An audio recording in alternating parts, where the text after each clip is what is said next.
Nominate చేయలే మాధురిని. ఎందుకు చేయలేదు?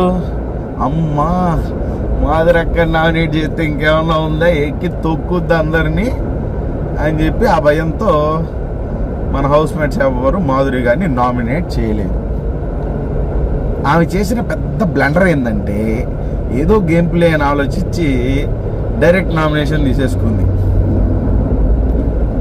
తనుజ దగ్గర నుంచి. ఆ డైరెక్ట్ నామినేషన్ ఏదైతే తీసుకుందో అది కొట్టేసింది గట్టిగా. జనాలందరికీ ఛాన్స్ దొరికింది. ఒకవేళ ఆమె కానీ డైరెక్ట్ నామినేషన్ తీసుకోకుండా ఉండుంటే నాకు తెలిసి నామినేషన్లో ఉండకపోవచ్చు. ఉంటుందిలే, ఎందుకంటే శ్రీజ వచ్చిందిగా, శ్రీజ దమ్ము.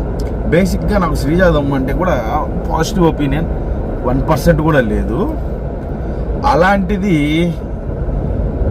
శ్రీజ దమ్ము ఈమె గురించి మాట్లాడుతుంటే, మాధురి గురించి మాట్లాడుతుంటే నిజం కదా, అయ్యో పాపం శ్రీజ నిజం చెప్తుంది అని శ్రీజ మీద కూడా నాకు పాజిటివ్ ఒపీనియన్ వచ్చింది. That's the